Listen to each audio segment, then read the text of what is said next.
they have a lot to worry about. Only 3 above, so this is surely going to start fluctuating here. They need to start finding players, and quickly. This is reminiscent of game 1 yesterday with how stacked this is. Everyone has decided I'm not getting contested off spawn. I'm going to find my own spot and then take the fights later on, but another player has just come back in. We have 92 players now, so we went below 90. Now a couple more reboots come through, and now we're seeing everyone looking for those Storm Surge tags, but these tags at a distance only do so much if no one's getting eliminated. If no elims are happening, if we're continuing to keep the same number of players, someone has to get hit by Storm Surge. It needs to get below 70 before it goes away. It's not a timing thing, it's a number of players thing, and they're going to be able to see, oh, it looks like Smite is in some action there. We know those guys love to take fights, and Thatch is actually the one picking up Smite. You know, 2 things are guaranteed in life. One of them is having fun whenever you play Fortnite, and the other is Storm Surge. So, in this Fortnite competition, the Storm Surge is surely here, and it's gonna do its work. It's gonna bring its numbers here. Rokane has to go open toe-to-toe exchange here. He finds a little baby tag, not the headshot he was hoping for. Another body tag there. Remember that the damage fall off is the most unfortunate part of this. And deadly accurate, you can aim down as long as you have that dot on the mark, it's going to hit, but unfortunately it does not carry that same big pack of punch as the other rifle, the Ranger in the game currently does. Owl though, oh no, bulldozing into a box. He's looking for the fight here. He was hoping to have someone reveal themselves with quite get that. Crack just gets, you know, demolished as far as his shield goes, and this has gone from what was a very brazen and bold play into just a terrible decision for them. I think they realized that here, but what more can they do? Hold up, as I say that though, Crack just finds himself elimination, so they buy themselves a little bit of time here. They can actually survive this. Yeah, they were able to get above Storm Surge too, and it looks like they were actually able to successfully get that reboot and get themselves in a position. But can't believe it. Oh no. Look, Rise is out again. Ager's playing by himself, and this is a worse position than he was before. Just barely above Surge, but more importantly, he's one player in a big lobby with not much to his name. Yep, not much to his name here. At least he has some minis, he has some builds to work with here, and still a small chance at finding his way to reboot van there. But being held by Quad Magnolia, I mean, that's my pick. They're currently in 13th place, so pretty solid game 1. Off to a decent pacing here. On over to Owl and Cracked, who, again, I have no idea how Cracked managed to find that elimination there. They were in the worst of positions. Cracked didn't even have any shield when they entered into this fight there, so getting into a box, finding himself a little one piece, that's the strength of the heavy shotgun. Now they have the advantage here. Now they have the high ground, and they don't have as much pressure looming on top of them. For all we know, Sparebow down here could be the team underneath the Surge, and there's only one team, and they know that. So they're trying to push this here because that's just a sign of desperation coming from the other side, and all of a sudden, they get another 2, and look at that. Look at that. All that loot straight into their inventory. Max only coming out of Cracked here. We see the big shots coming through with that heavy shotgun, and that's why you hold it. You got good aim. That thing is really worth holding. But now Cracked, and I will have to make a play here. We're gonna see how Rise goes down. Agers makes a play. They're getting in, trying to get some Storm Surge damage, but not without losing his teammate first. Unfortunate. We'll have to go again, and hope game 3 is a little kinder to him. Tough part about that is Rise and Agers did a great job winning the fight for the most part. They did their part. There was another team looking on in. More impressive how Agers got out of that afterwards, right? Because that should have been, that's it. Everything right there. 2v1 spot, no shield, and for him to still be up. So here you can see that he's just trying to play into this reboot van, but there is a team housed up right next to it. It's not going to be an easy pickup by any means. Now, mind you, this reboot van is indestructible. So long as he can hide his toes, he's basically pretty safe there, and he's not gonna give his hand away just yet. He's close, but not just yet. Yeah, once that sound goes off, that's like the key. It's the Batman symbol just pointing at him. Like, everyone look, this guy's a solo, and let's just throw everything we can at him. But Joji and Rokane getting in a fight on the backside of Storm. This is a pretty similar position to where we saw the rotate come through. Joji and Rokane in a good position, though. They got their elims. FaZe, Mega, and Dub also able to get some elims, but oh, that's cracked an Owl that gets caught in the crossfire here. Tough elim right there. Tough knock there. They're going down in the feed. They've had what was an exceptional, you know, play to stay in the game, basically, but looks like they were playing with house money. It's time to pay up. Deaths have been collected. Crack is down. You wonder if Owl gets fully finished there, but Rokane and Joji here, only 3 points in the competition. This is desperate of them at this point to try and just, you know, make do, right? They have all the ammo. They feel like, I'm assuming they have the advantage for the most part here, but they're not happy with this low ground. They're not happy with this, you know, pretty bad spot they're in, right? They have all these teams sitting comfortable up above them. They want to fight for a little bit more here.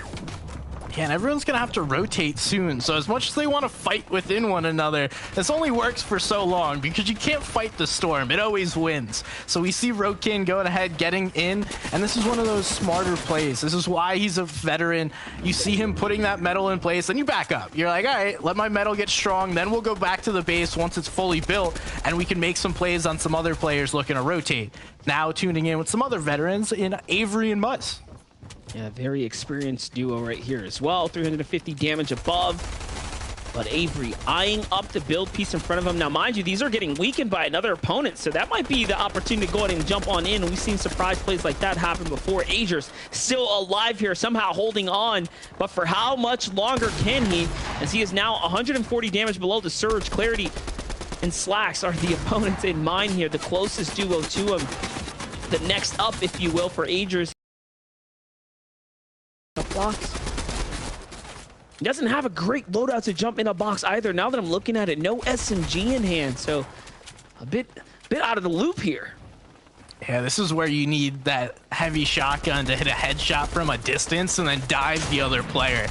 Like you said, you can't necessarily jump in on someone, especially if they have the SMG. You're just not going to win that trade. So he's going to start going for the piece control, trying to claim pieces and get in on Clarity over here.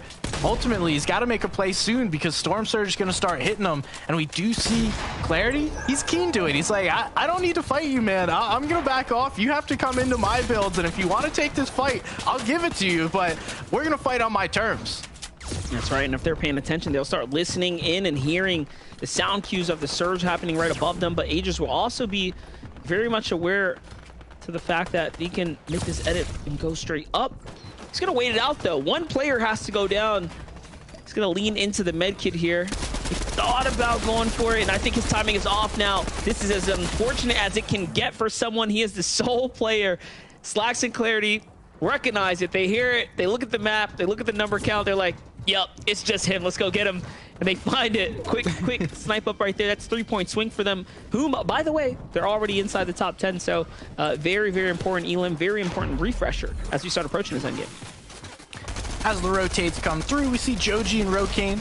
This is that elim they were able to pick up earlier. Just both players taking those aim duels. Look at that. Hey, that's what you put your practice in for. That's what you need. The SMG getting the fire and both of them able to win those fights. And now they're flying through. We knew they had the chili chug splashes. Whoa. So, oh my, where are we going? Joji slipping and sliding right through those builds there. It's always so scary when you jump in a box with an opponent, but now with the sliding mechanic, man, it just makes it feel just a little bit different. It hits different as Joji gets sniped up right there. Those opponents are not going to allow him to get too far away. End up closing that gap, even with the speed advantage they had under the peppers here. And look at this, man. They had everything they could have asked for, all the big loots, the big movement too, and shut down here. Rokane has to make a pretty much big decision. Use all the heals or wait it out. He's going to go ahead and use them here. Tries to fight his way back. He's trying to find Joji's loot. Joji had the other half of those heals here, so if he can, there it is. Oh no. No way. Gets him. Yeah, that's just enough. Able to find that elim, and that whether or not he gets that refresh, just getting those little bit of HP, and he is actually going to be able to get all of that. Look at that monster. And he just gets to sit on it, pop the heal as well. This is the best case scenario for him now. I mean, with the mythic hands too, this is it. He can definitely steal away some placement right here. All he has to do is break out, have a little opportunity, get into an open field, but he's at max material as well, so there's everything going for him at this point. He's going to elevate himself up, get up to the high ground. Other players flying around too. This is Fortnite for you. This is the new season if you've ever seen it. It's high action, it's high octane, and all of a sudden now Rokane is in this game, up and out of harm's way on high ground. Zuck once again up top here, trying to play a big game here. They're currently sitting inside 4th place. This game already amounting up to 6 points for them, and they're looking to make a little more. Storm Surge is active. They're not too comfortable here. A few tags from them is going to be the difference that allows them to alleviate this pressure coming in shortly, but Rokane, man, still alive here, still fighting for this one.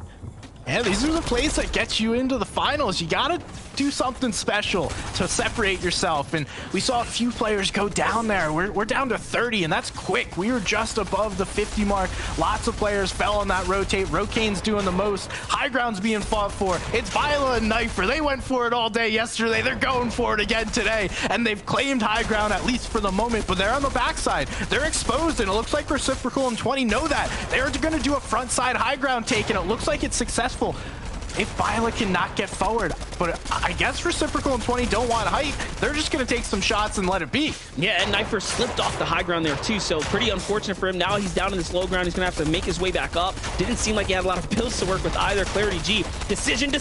Enemy of 2 in front of him, and he goes for the play, but no, has to back out. Big shot right there, but not big enough to go ahead and shut down Dusky on the backside of the zone here. Dusky living off the siphon now. That's another big set of placement points for him.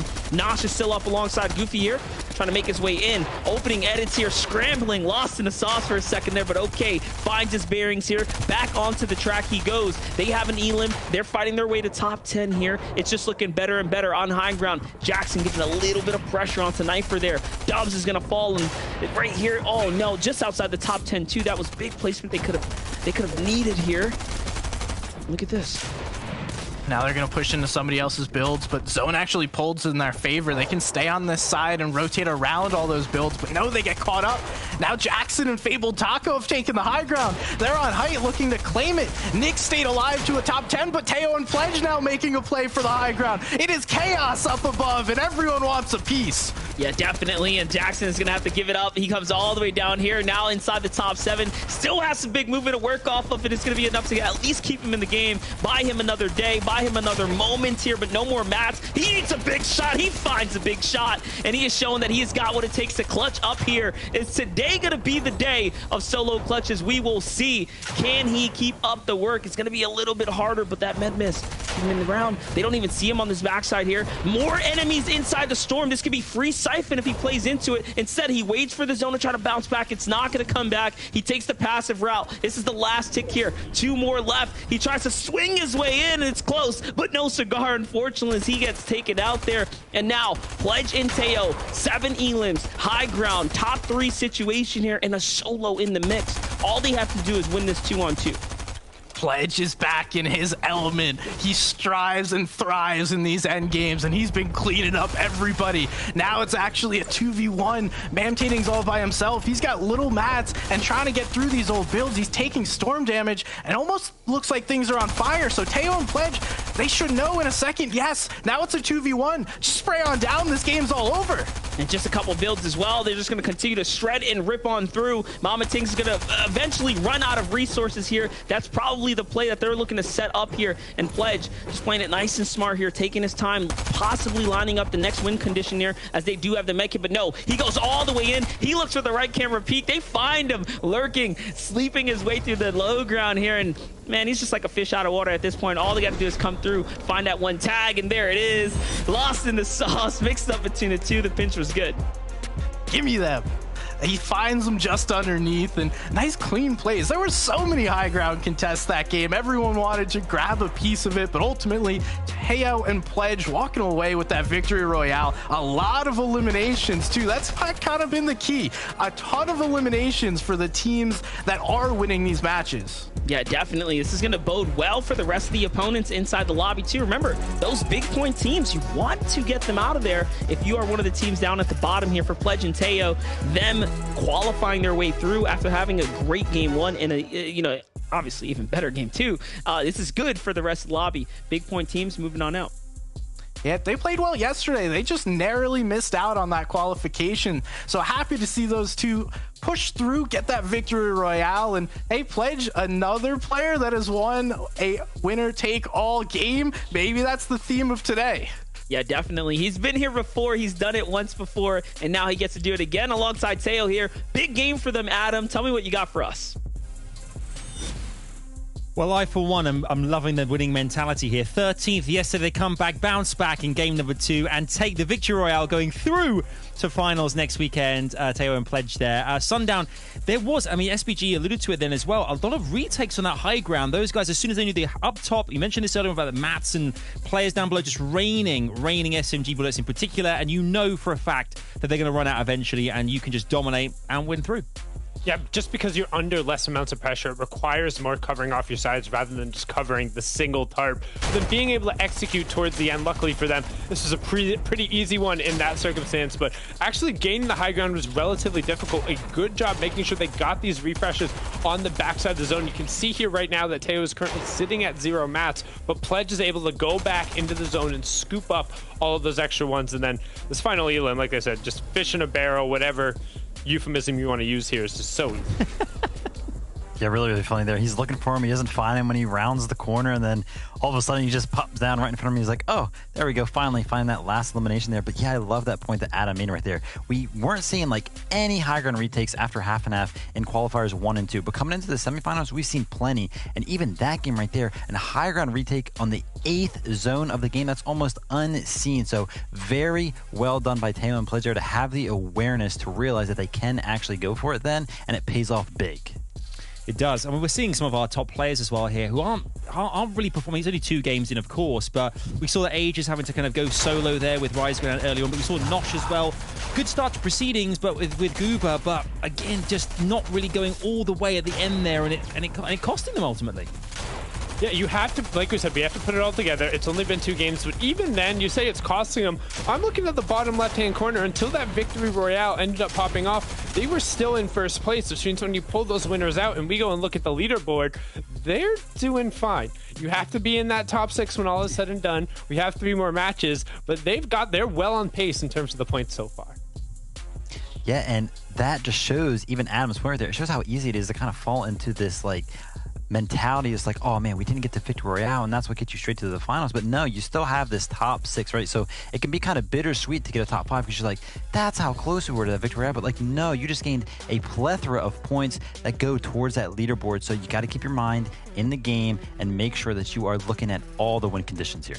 That's right. Keep your mind in the game. I love that from you, Vivid. You can see on the screen right now our 2 qualified winners going through after games 1 and 2. We have Nounty and Sprite, of course, in game 2 there. We had Pledge and we had Teo joining them next week. We're now up to 28 teams, if my maths is correct. I say never do maths on broadcast. I did it there. I think I'm correct. I'm going to roll with it.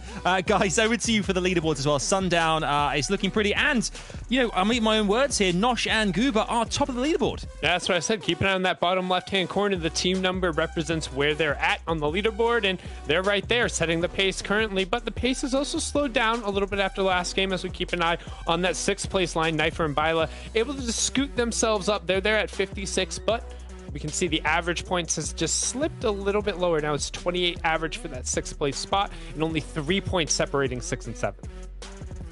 Yeah, and Slacks and Clarity holding strong there, 9th position, still in striking distance. Adam, what are your thoughts on your prediction right there?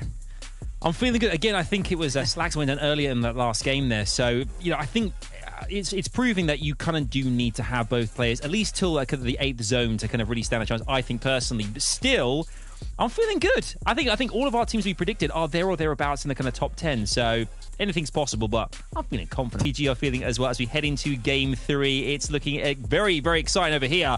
How about you guys? How's it for you? Hey, we're just warming up. Things are just getting started. We're approaching the halfway mark here at SBG, but the few prestigious games are starting to run thin now.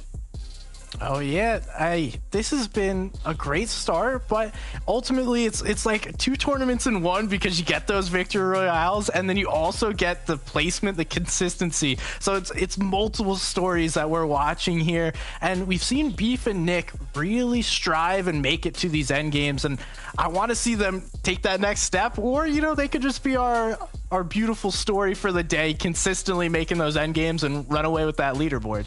Definitely. And remember, one thing to really think about, guys, is teams start to win, they are no longer allowed to participate in the next queue. So these are drop spots that get to open up.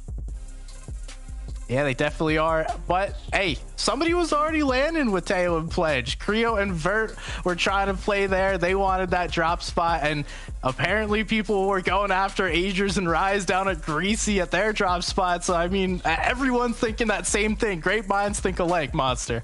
Yeah, and it was unfortunate seeing Rise get taken out there inside Greasy. Teams rotating a little bit quicker than he might have anticipated, but maybe even landed on him. We didn't get the full story there in the early game. So hopefully our observers can go ahead and check in with Agers and Rise. Just see, what's going on down there. Has someone decided to kind of invade the space here, or was it just a missed timing for them down there? But either way, Agers and Rise, surely a team that can, pop off now, right? When they were contested, they were still pulling top 10s, still being very much competitive in the overarching scheme of things. Now that they're, their team, right? The team that they were going head-to-head, Nounsy Inspired no longer there, they still have a shot to qual. It's almost the same like we saw with between Macwin and Donnie, Bucky and Cam, right? These are teams that had everything in their power to qual over at the Bugle, but they all pushed through to finals. So now it's the same problem. It's if anything, it's an even bigger problem. They have a drop spot that's highly contested, and teams are landing there. So we'll see how it all unfolds. The story's just beginning here. Game number 3 is underway.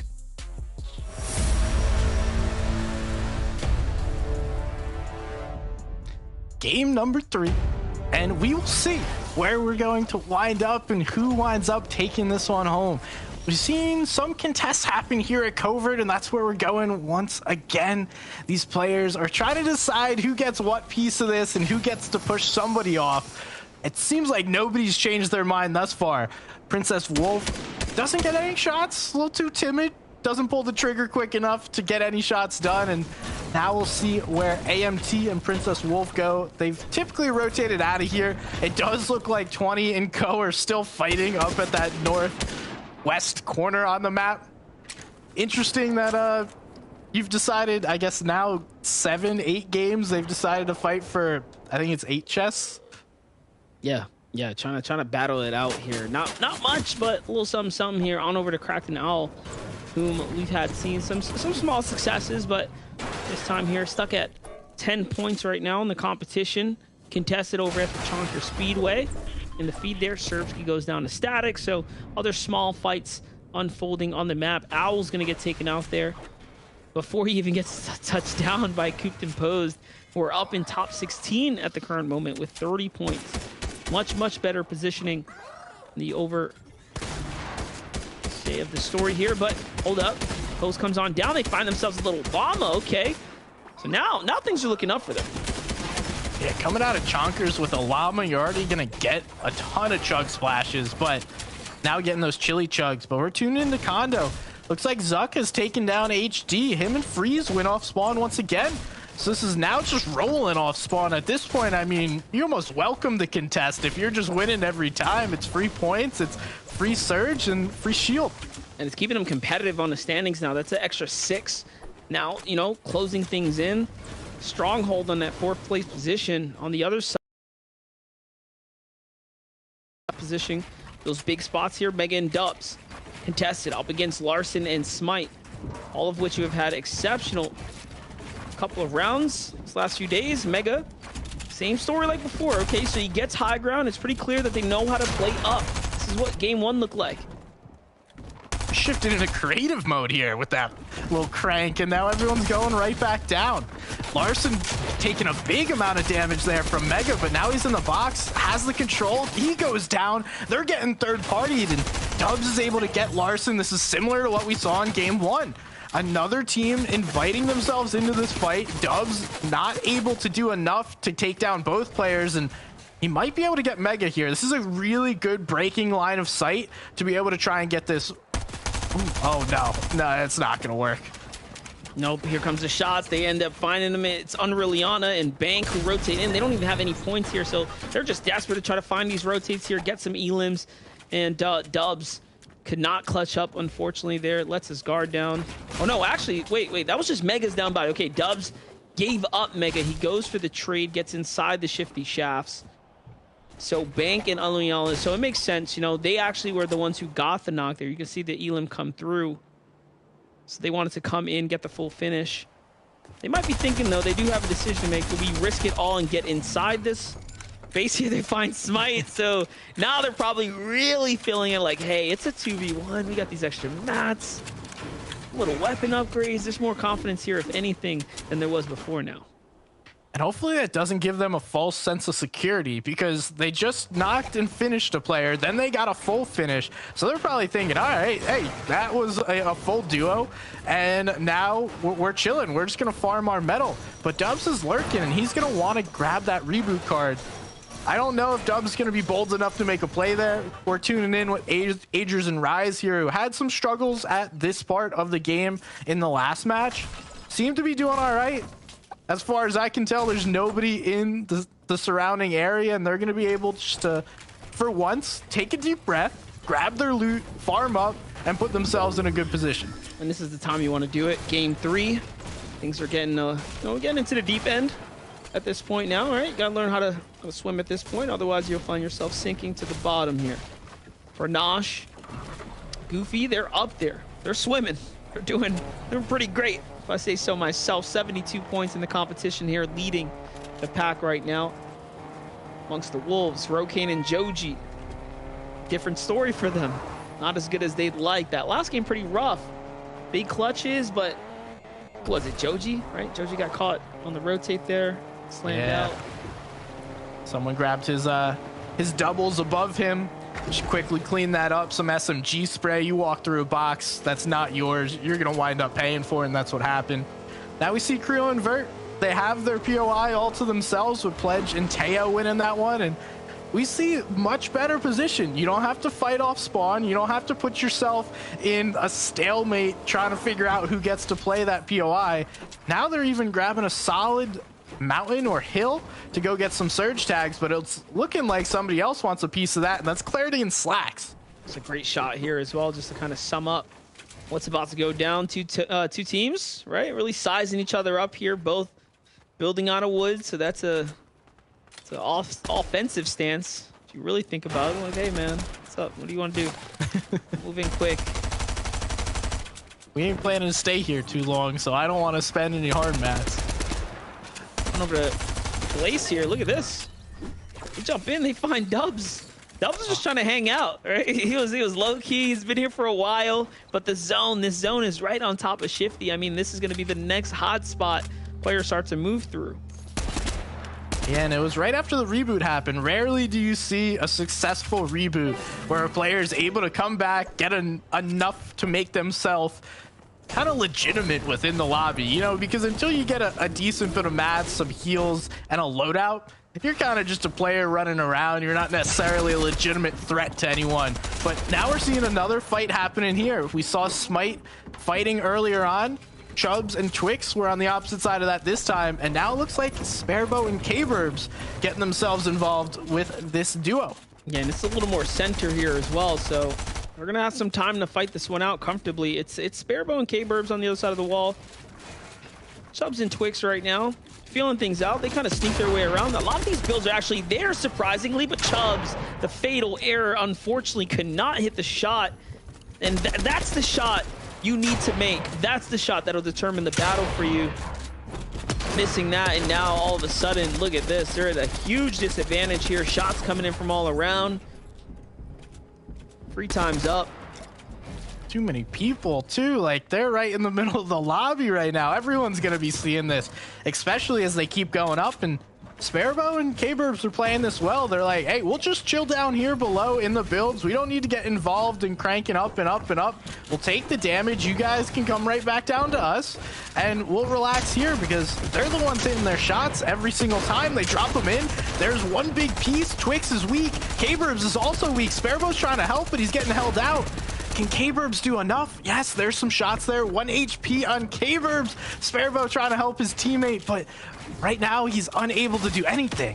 And look at that. He's going to swing around the side here. I can't believe K-Burbs still standing here, guys. 10 HP in the small dream. And all of a sudden, Sparebow and K-Burbs do enough to just fend them off for a little bit here. SMG shots coming through. They're trying to see if they can rip through these builds, find any kind of cheeky tags right now to turn this battle back around, but Chubbs and Twix getting shot from another team too. That's that same one. And look at this, they're gonna reveal themselves. These are white tags. I don't think Sparrowbows gives this one away. Nope, someone else managed to snipe it up. It's actually Ritual on the other side, but Nevify as well here gets one. So they end up actually getting both of the elims from long range right there. I mean, that's 6 points that Sparrowbow and Caper could have surely used right now. It's gonna have to come down to a victory royale for Sparrowbow and Caper. Definitely is going to, and we saw them.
Tu hijo.